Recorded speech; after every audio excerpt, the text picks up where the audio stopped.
ఇప్పుడే జీ5 app download చేయండి. చూడండి మీ ఫేవరెట్ టీవీ షోస్ ఎప్పుడైనా ఎక్కడైనా. డాక్టర్ గారు, పొద్దున లేచిన తర్వాత మొత్తం శరీరం అంతా కూడా ఎక్కడికక్కడ బిగుసిపోయి ఉంటుంది కదా. మరి ఇలా బిగుసుకుపోయిన శరీరాన్ని ఫ్లెక్సిబుల్ గా చేయాలంటే గనక ఒక 10 నిమిషాలు లేదంటే పావు గంట కేటాయించగలం అన్న సమయం ఉన్న వాళ్ళందరూ కూడా ఎలాంటి వ్యాయామాలు చేస్తే బాగుంటుందో చూపిస్తారా? ఇప్పుడు వార్మింగ్ అప్ ఎక్సర్సైజులు అనేవి ఎప్పుడు ఇట్లా చేతులు కదపటం, ఇట్లా తిప్పటం, ఇట్లా చేతులు ఎత్తటం ఇవే చూస్తుంటాం. స్కూల్లో డ్రిల్కి మనకు అవే నేర్పారు కాబట్టి మైండ్లో అయ్యే ఉంటాయి. ఎక్కువ మంది అవే చేస్తారు. ఎప్పుడు ఒకే రకం చేస్తే బాడీలో కొన్ని రోజులకి అలవాటు అయిపోయి పెద్ద పని చేయనట్టు అనిపిస్తాయి.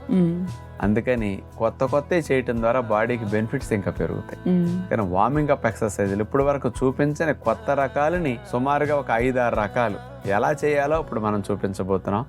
చూడండి, ఉదయం పూట నిద్ర లేచిన వెంటనే బద్ధకంగా ఉంటే దాన్ని తొలగించడానికి ఉపయోగపడే 3 వ్యాయామాల్లో మొట్టమొదటిది 2 కాళ్ల మధ్యలో ఒక అడుగు దూరం పెట్టి అట్లా స్ట్రైట్ గా నుంచున్న తర్వాత నమస్కార ముద్రలో చేతులను పెట్టి మలాసన భంగిమలు అట్లా వంగి సైడ్కి తిరిగి ఒక కాలు నేల కానేటట్లుగా ఆంజనేయుడు పోజ్ ఉంటుంది కదా, ఆ రకంగా పెడతాం అనమాట.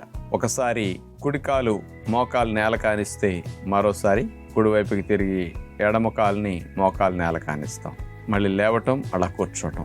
ఇదే మూమెంట్ని కంటిన్యూస్గా చేయగలిగితే అంటే బాడీలో అన్ని భాగాల్లో కదలికలు తీసుకొస్తుంది. కాబట్టి ఈ పద్ధతి ఫ్లెక్సిబిలిటీ బాగా పెరగటమే కాకుండా బాగా ప్రాణవాయువు బాగా వెళ్ళి బద్ధకం బాగా తగ్గుతుంది, యాక్టివ్గా ఫ్రెష్గా అనిపిస్తుంది అనమాట. ఇక రెండవది, గొంతుగ్గా అట్లా కూర్చుని చేతులు ముందు పెట్టేస్తాం.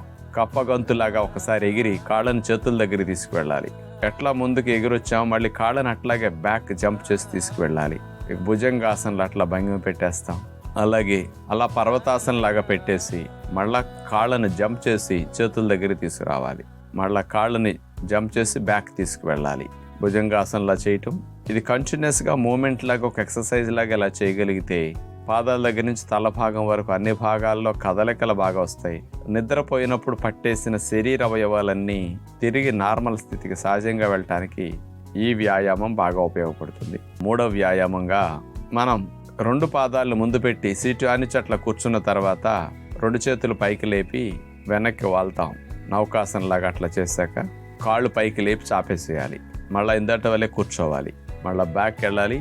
నౌకాసన వలె కాళ్ళను పైకి లేపేసి ఛాతీ భాగం కూడా గాలి అట్లా ఉంటుంది. ఇక చేతులు కాళ్ళ ప్రక్కల నుంచి తీసుకొస్తాం, మళ్ళీ పైకి తీసుకెళ్తాం. కాళ్ళని ముడవటం, కాళ్ళను మళ్ళా చాపటం. ఈ వ్యాయామం చేయటం ద్వారా రక్త ప్రసరణ వ్యవస్థ చాలా చురుగ్గా శరీరం అంతా అన్ని భాగాలకి జరుగుతుంది అనమాట. చూసారు కదండి, మరి ఎర్లీ మార్నింగ్ రొటీన్ అన్నది మనం ఇలా చేసుకుంటే గనక ఎక్సర్సైజెస్ చేయకపోయినా లేదంటే యోగాసనాలు చేసే సమయం లేకపోయినా కూడా బాడీ చక్కగా వర్కౌట్ అయిన ఫీలింగ్ వస్తుంది. అలాగే మీరు రోజంతటికి ఎలాంటి పని చేసుకోవాలన్నా సిద్ధమవుతారు. మరి అందుకే ఈ ఎక్సర్సైజెస్ ఖచ్చితంగా గుర్తుపెట్టుకోండి.